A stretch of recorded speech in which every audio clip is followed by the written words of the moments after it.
അങ്ങനെ നമ്മൾ യാത്ര തുടങ്ങിയിരിക്കുകയാണ്. ബ്രിസ്റ്റോളിൽ നിന്ന് കോൺവോളിലേക്ക് ഏകദേശം 3.5 അവർ ഡ്രൈവാണുള്ളത്. ഒരു 12 o'clock ആയപ്പോഴാണ് നമ്മൾ വീട്ടിൽ നിന്ന് തിരിച്ചത്. ഹെയിൽ എന്ന് പറയുന്ന കോൺവോളിലെ ഒരു ടൗണിലാണ് നമ്മൾ വന്നെത്തിയിരിക്കുന്നത്. കാരണം നമ്മൾ ക്യാമ്പിങ് ചെയ്യുന്നത് ഹെയിലിന് അടുത്തായിട്ടുള്ളൊരു ഫാം സൈറ്റിലാണ് നമ്മൾ ക്യാമ്പ് ചെയ്യുന്നത്. ഈ ഹെയിൽ എന്ന് പറയുന്നത് തൊട്ടടുത്ത് ഒരുപാട് ബീച്ചസ്, അതായത് വളരെ ഫേമസ് ആയിട്ടുള്ള കോൺവോളിലെ ബീച്ചസൊക്കെ അടുത്തുള്ളൊരു പോയിൻ്റാണ് ഹെയിൽ. അതുകൊണ്ട് തന്നെയാണ് നമ്മൾ ഹെയിലിൽ ക്യാമ്പ് ചെയ്യാമെന്ന് വിചാരിച്ചത്. ഹെയിലിൽ തന്നെ ഒരു ബീച്ചുണ്ട്, ആ ബീച്ചിലേക്കാണ് നമ്മളിത് ഫസ്റ്റ് തന്നെ പോയത്. നമ്മൾ ക്യാമ്പ് സൈറ്റിലേക്ക് പോകുന്നതിന് മുന്നേ തന്നെ നമ്മൾ ഹെയിൽ ബീച്ചിലൊന്ന് വന്ന് ചെറുതായിട്ടൊക്കെ ഒന്ന് നടന്ന് കണ്ടു. അത്ര വലിയ ബീച്ചൊന്നുമല്ല ഹെയിൽ ബീച്ച്, കമ്പാരിറ്റീവ്ലി ഒരു ചെറിയ ബീച്ചാണ്, ബട്ട് സ്റ്റിൽ ക്യൂട്ടാണ്. അങ്ങനെ നമ്മൾ ഹെയിൽ ബീച്ചിലൊക്കെ പോയിട്ട് പിന്നെ നമ്മൾ നേരെ ഹെയിൽ ടൗണിലൊക്കെ ഒന്ന് പോയി കറങ്ങി നമുക്ക് വാങ്ങിക്കേണ്ട കുറച്ച്, നമ്മൾ ക്യാമ്പിങ്ങിന് വേണ്ടി ആവശ്യമായിട്ടുള്ള കുറച്ച് കാര്യങ്ങളൊക്കെ വാങ്ങിച്ച് നേരെ അന്ന് വൈകുന്നേരം ക്യാമ്പ് സൈറ്റിൽ കിടന്നുറങ്ങി. പിറ്റേ ദിവസമാണ് നമ്മൾ മെയിനായിട്ട് എല്ലാ ഡെസ്റ്റിനേഷൻസിലൊക്കെ പോയത്. പിറ്റേ ദിവസമാണ് നമ്മളെല്ലാ ഡെസ്റ്റിനേഷൻസിലും പോയത്. അപ്പം അങ്ങനെ നമ്മൾ ഹെയിൽ ബീച്ചിൽ നിന്ന് വൈകുന്നേരം ഏകദേശം ഒരു 7 o'clock ആയി നമ്മൾ നമ്മുടെ ക്യാമ്പ് സൈറ്റിലേക്ക് പോയിക്കൊണ്ടിരിക്കുന്നതാണ്. ക്യാമ്പ് സൈറ്റിൽ വന്നപ്പോൾ അത്യാവശ്യം ഫോഗി ആയിരുന്നു, മഴയൊക്കെ ഉണ്ടായിരുന്നു. ഒരു 8-9 PM ആയിട്ടുണ്ടായിരുന്നു. അങ്ങനെ നമ്മൾ ക്യാമ്പ് സൈറ്റിൽ അന്ന് കിടന്ന് ഉറങ്ങി. പിറ്റേ ദിവസം രാവിലെ നമ്മൾ പിറ്റേ ദിവസം രാവിലെ കുറച്ച് മഴക്കോളൊക്കെ ഉണ്ടായിരുന്നെങ്കിലും അത് കഴിഞ്ഞപ്പോഴത്തേക്കും അത്യാവശ്യം വെയിലൊക്കെ ഉണ്ടായിരുന്നു. നല്ലൊരു സണ്ണി ഡേ ആയിരുന്നു അന്നും അതിൻ്റെ പിറ്റേ ദിവസവും.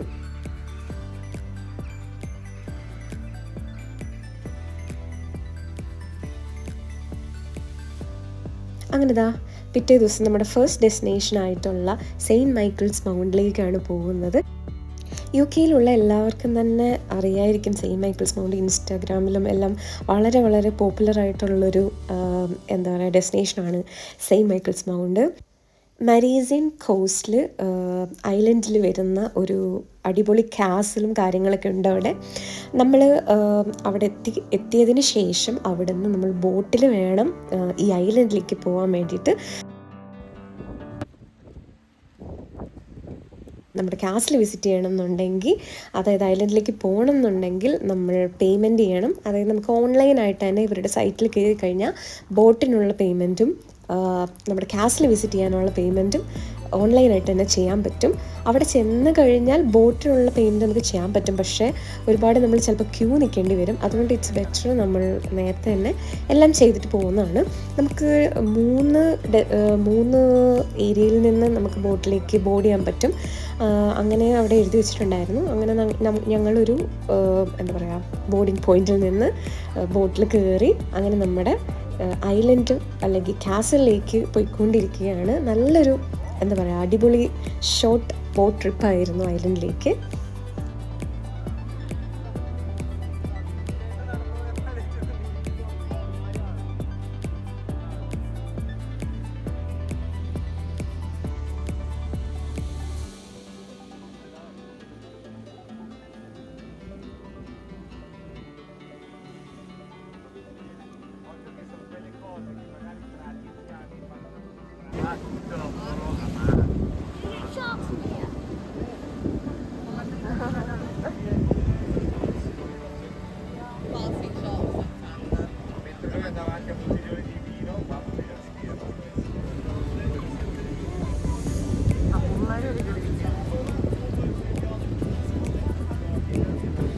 അങ്ങനെ നമ്മൾ ബോട്ടിൽ വന്നിറങ്ങി. നമ്മൾ ബോട്ടിൽ കയറുന്നതിന് മുന്നേ അവിടെ നിന്ന് നമുക്ക് കോയിൻ പോലത്തെ കളേർഡായിട്ട് ഉള്ള ഒരു സാധനം തരും.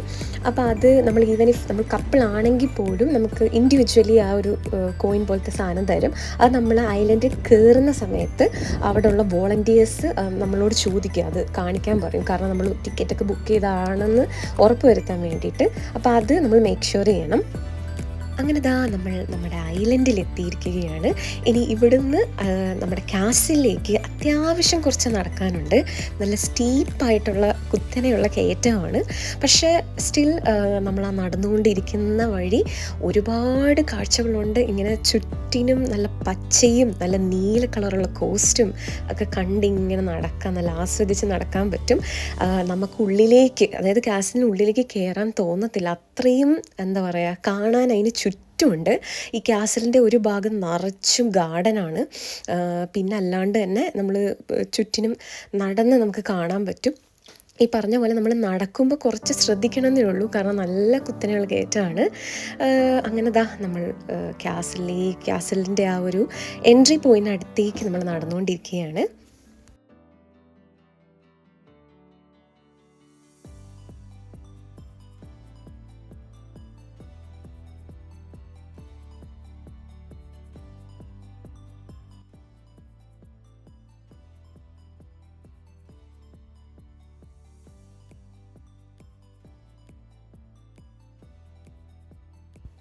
നമ്മൾ ഐലൻഡിൽ വന്നിറങ്ങുമ്പോൾ തന്നെ നമുക്കൊരു ഗൈഡ് ബുക്ക്ലെറ്റ് തരും. അതിൽ മാപ്പ്, അതായത് റൂട്ട് മാപ്പൊക്കെ പോലെ കാര്യങ്ങളെല്ലാം, ഇൻസ്ട്രക്ഷൻസ് എല്ലാം അതിലുണ്ടാവും.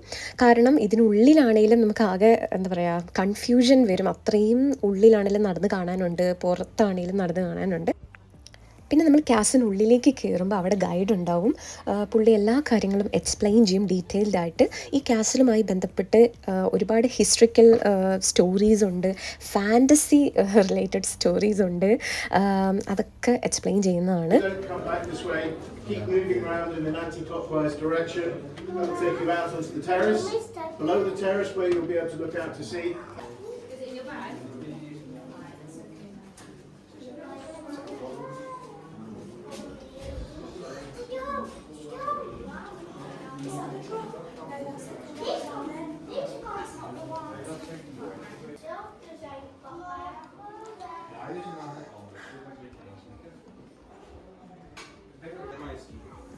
Poda niemiecki, czy jak on tak się nazywa?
നമ്മൾ കാസലിൽ ടോപ്പിൽ നിന്ന് നമ്മുടെ ഇംഗ്ലീഷ് ചാനൽ, അറ്റ്ലാന്റിക് ഓഷ്യൻ ഇങ്ങനെ ആസ്വദിച്ചുകൊണ്ടിരിക്കുകയാണ്. അങ്ങനെ നീല കളറിൽ മരേസിയൻ കോസ്റ്റ്, മരേസിയൻ ടൗണിൻ്റെ ഓപ്പോസിറ്റ് നമ്മുടെ ഈ സെയിൻറ്റ് മൈക്കിൾസ് മൗണ്ടും ഐലൻഡും ഗാർഡനും എല്ലാം ഇങ്ങനെ കണ്ട് നമ്മൾ ആസ്വദിക്കുകയാണ്. നല്ല സീ ബ്രീസ് ഇങ്ങനെ വരുന്നുണ്ട്. ഭയങ്കര ബ്യൂട്ടിഫുള്ളാണ്. നമുക്ക് വീഡിയോയിൽ പകർത്തുന്നതിനൊരു ലിമിറ്റുണ്ട്, അതുകൊണ്ടാണ് നമ്മളെല്ലാം കാണിക്കാത്തത്. ഒരുപാട് നമുക്ക് ഉള്ളിലാണെങ്കിലും ഒരുപാട് കാണാനുണ്ടായിരുന്നു.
പണ്ട് ഇവിടെ നടന്ന യുദ്ധങ്ങളെക്കുറിച്ചും ഇവിടെ വന്നിരുന്ന നമ്മുടെ ഡൽഹി ഈസ്റ്റ് ഇന്ത്യ കപ്പൽ മുതൽ ഇവിടെ വന്ന കപ്പലുകളെക്കുറിച്ചും ഇവിടെ നടന്ന യുദ്ധങ്ങളെക്കുറിച്ചും സോൾഡിയേഴ്സിൻ്റെ ആയുധങ്ങളെക്കുറിച്ചും ഒക്കെ ഗൈഡ് അവിടെ പ്രോപ്പറായിട്ട് നമുക്ക് പറഞ്ഞു തരുന്നുണ്ട്.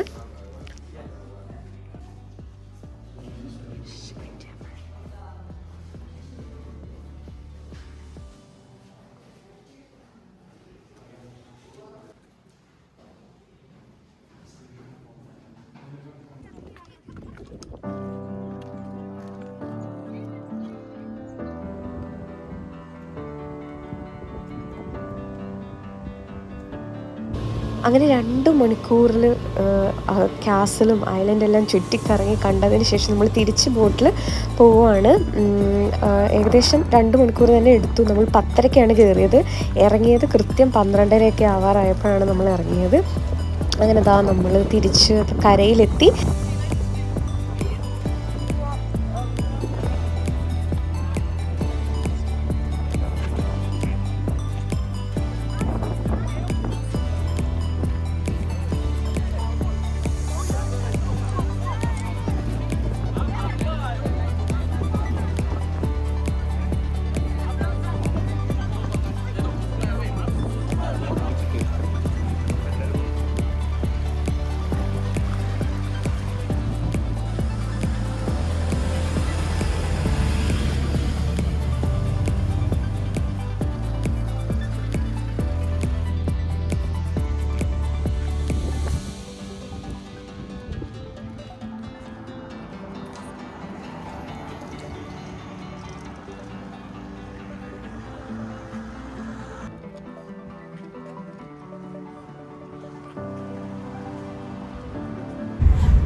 അങ്ങനെ സെയിൻറ്റ് മൈക്കിൾസ് മൗണ്ടിനോടൊക്കെ ടാറ്റ പറഞ്ഞ് നമ്മളിത് ഹാഫ് ആൻ അവർ ഡ്രൈവൊക്കെ ചെയ്തു പോകുന്നത് ദി ലാൻഡ്സ് എൻഡിലേക്കാണ്. പേര് പോലെ തന്നെ കോൺവാളിൽ ഭയങ്കര പ്രശസ്തമായിട്ടുള്ള, അല്ലെങ്കിൽ ഇംഗ്ലണ്ടിലെ തന്നെ ഏറ്റവും പ്രശസ്തമായ ദ വെസ്റ്റേർലി പോയിന്റ് എന്നറിയപ്പെടുന്ന ദ ലാൻഡ്സ്, ആ പേര് പോലെ തന്നെ ദ ലാൻഡ്സ് എൻഡിലേക്കാണ് നമ്മൾ പോയിക്കൊണ്ടിരിക്കുന്നത്.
അങ്ങനെ നമ്മൾ ലാൻഡ്സ് എൻഡിൻ്റെ എൻട്രി കവാടത്തിലേക്ക് എത്തിയിരിക്കുകയാണ്. ഭയങ്കര എക്സൈറ്റഡ് ആയിട്ടാണ് ഞങ്ങൾ അവിടെ ചെന്നത്. ഒരുപാട് ആളുകളുണ്ടായിരുന്നു. അവരുടെ എസ്പെഷ്യലി ഓഗസ്റ്റ് ആണല്ലോ ആ ഒരു ടൈം. പിന്നെ നമ്മൾ കാർ നമുക്ക് പാർക്ക് ചെയ്യണം എന്നുണ്ടെങ്കിൽ നമ്മൾ എത്ര അവേഴ്സ് നമുക്കവിടെ പാർക്ക് ചെയ്യണം എന്നുള്ള അനുസരിച്ച് നമുക്ക് അവിടെ നിന്ന് പാർക്കിംഗ് ഫീ അടച്ച് നമുക്ക് ടിക്കറ്റ് എടുക്കാൻ പറ്റും. അത് നമ്മുടെ കാറിൽ വെച്ചാൽ മതി. എന്നിട്ട് നമ്മുടെ മെയിൻ ലാൻഡ്സ് എൻഡിലേക്ക് നമ്മൾ ഹൈക്ക് ചെയ്ത് പോകുന്നതിന് മുന്നേ അതിനുള്ളിലേക്ക് കുറേ കാണാനൊക്കെ ഉണ്ട്. ഗെയിംസും കുറേ സ്റ്റാൾസും കാര്യങ്ങളൊക്കെ ഉണ്ട് ഉള്ളിൽ, റെസ്റ്റോറൻറ്റ്സ്. അപ്പം നമുക്ക് എന്താ പറയുക, ടോയ്ലറ്റ്സും കാര്യങ്ങളൊക്കെ ഉണ്ട്. അപ്പം നമുക്ക് വേണമെങ്കിൽ ഒന്ന് എന്താ പറയുക റിഫ്രഷൊക്കെ ചെയ്ത് അല്ലെങ്കിൽ ഫുഡൊക്കെ കഴിച്ചിട്ട് നമുക്ക് ഹൈക്കിങ്ങിലേക്ക് പോകാം. എല്ലാവരും ഹൈക്കിങ്ങിന് വേണ്ടി പോകാറില്ല. ചിലർ ജസ്റ്റ് ആ ഒരു ലാൻഡ്സ് ആൻഡ് ഹൗസും കാര്യങ്ങളൊക്കെ കണ്ടിട്ട് തിരിച്ചു പോകുന്നവരും ഉണ്ട്. പക്ഷേ ഏബിളായിട്ടുള്ള ആൾക്കാർ ഹൈക്ക് ചെയ്ത് പോവും. ചിലർ ഫുൾ ഹൈക്കിംഗ് കംപ്ലീറ്റ് പോലും ചെയ്തില്ല, കാരണം അത്രമാത്രം നടക്കാനുണ്ട്. ചിലരിതാ ഈ ഒരു ഭാഗം വരെയൊക്കെ വന്ന് കാഴ്ചകളൊക്കെ കണ്ട് നമ്മുടെ അറ്റ്ലാന്റിക് ഓഷ്യൻ ഇംഗ്ലീഷ് ചാനലൊക്കെ കണ്ട് അവർ തിരിച്ചു പോകുന്നവരും ഉണ്ട്.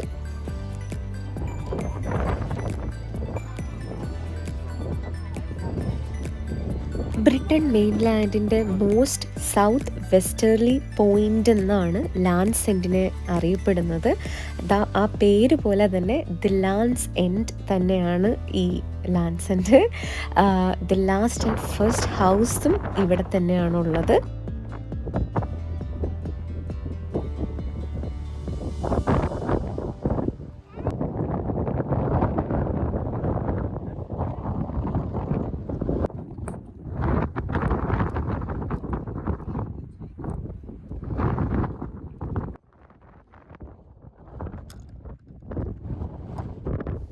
അങ്ങനെ അവിടെ നിന്ന് ഒരു ഹൈക്ക് അങ്ങ് തുടങ്ങുവാണ്. നമുക്ക് വേണമെങ്കിൽ ഹൈക്ക് ചെയ്താൽ മതി, അല്ലെങ്കിൽ നമുക്ക് ജസ്റ്റ് ആ എൻട്രി അവിടെ നിന്ന് തന്നെ കാഴ്ചകളൊക്കെ അത്യാവശ്യം കണ്ട് ഫസ്റ്റ് ആൻഡ് ലാസ്റ്റ് ഹൗസും ലാൻഡ്സ് എൻഡ് എന്നുള്ള സൈനേജ് പോസ്റ്റും അവിടെയൊക്കെ നിന്ന് ഫോട്ടോ ഒക്കെ എടുത്ത് നമുക്ക് പോകുന്നതാണ്.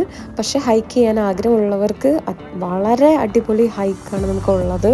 അതും തീരാത്തത്രയും നമുക്ക് ഹൈക്ക് ചെയ്ത് പോവാം.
അങ്ങനെ നല്ലൊരു ഹൈക്കിന് ശേഷം നമ്മൾ ദി കോസ്റ്റ് ഗാർഡ്സ് ലുക്കൗട്ട് എന്ന് പറയുന്ന ഒരു എൻഡ് പോയിന്റിൽ എത്തിയിട്ടുണ്ട്. നമ്മൾ അതിനുള്ളിലേക്ക് പോവുകയാണ്.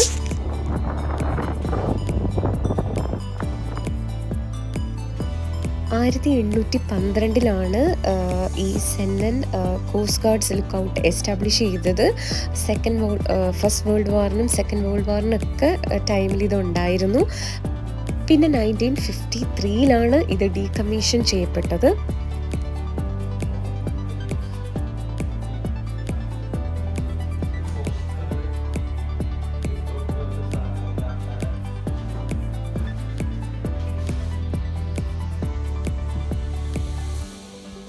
കോൺവോൾ വരെ വന്നിട്ട് ഇത് കണ്ടില്ലായിരുന്നെങ്കിൽ ഭയങ്കര നഷ്ടമായി പോയേനേന്ന് ഞങ്ങളിങ്ങനെ പറയായിരുന്നു. ഇതെല്ലാം വന്ന് കണ്ടതിന് ശേഷം ഭയങ്കര ഹാപ്പി ആയിരുന്നു നമ്മൾ. ഈ ഹൈക്കാണേലും ഭയങ്കര വെറുത്തായിരുന്നു. അത്രയും ഒരു വ്യൂ അത്ര സീനിക് വ്യൂ നമുക്ക് കിട്ടി. അങ്ങനെ നമ്മൾ അവിടെ എല്ലാം കണ്ട് തിരിച്ച് ഒരു നീണ്ട നടപ്പ് അതേപോലെ തന്നെ തിരിച്ചും നമുക്ക് നടക്കാനുണ്ടായിരുന്നു. അങ്ങനെ മണിക്കൂറുകളുടെ വെയിലത്തുള്ള നടത്തത്തിനൊക്കെ ശേഷം ഞങ്ങൾ ആകെ ടയേർഡായി. പിന്നെ അന്ന് ഞങ്ങൾ നേരെ ഞങ്ങളുടെ ക്യാമ്പ് സൈറ്റിൽ പോയി റെസ്റ്റൊക്കെ എടുത്ത് പിറ്റേ ദിവസം ഞങ്ങൾ അത്യാവശ്യം വൈകിയൊക്കെ എണ്ണീറ്റിട്ട് ഞങ്ങൾ നേരെ നമ്മുടെ കാർബിസ് ബേ, കോൺവോളിലെ തന്നെ വൺ ഓഫ് ദി ഫേമസ് ബീച്ചാണ് കാർബിസ് ബേയിലേക്ക് പോകാമെന്ന് പറഞ്ഞ് നമ്മുടെ ബീച്ച് വേസും കാര്യങ്ങളൊക്കെ എടുത്ത് നമ്മൾ ഇറങ്ങി. നമ്മൾ കാർബിസ് ബേയിലെത്തി. എത്തിയ ഉടനെ നമ്മളവിടെ പാർക്കിംഗ് ഒക്കെ നോക്കി. അവിടെ കൗൺസിലിൻ്റെ തന്നെ ഒരു ഫ്രീ പാർക്കിംഗ് ഏരിയ ഉണ്ട്. അവിടെ കൊണ്ട് പാർക്ക് ചെയ്തിട്ട് നമ്മുടെ ബീച്ചിലേക്ക് വന്നു. അന്ന് അത്യാവശ്യം ഒരു ക്ലൗഡി ഡേ ആയിരുന്നു, അത്ര വലിയ വെയിലൊന്നും ഇല്ലായിരുന്നു. അപ്പോൾ അങ്ങനെ നമ്മൾ നമ്മുടെ കാർബിസ് ബേയിലെത്തി.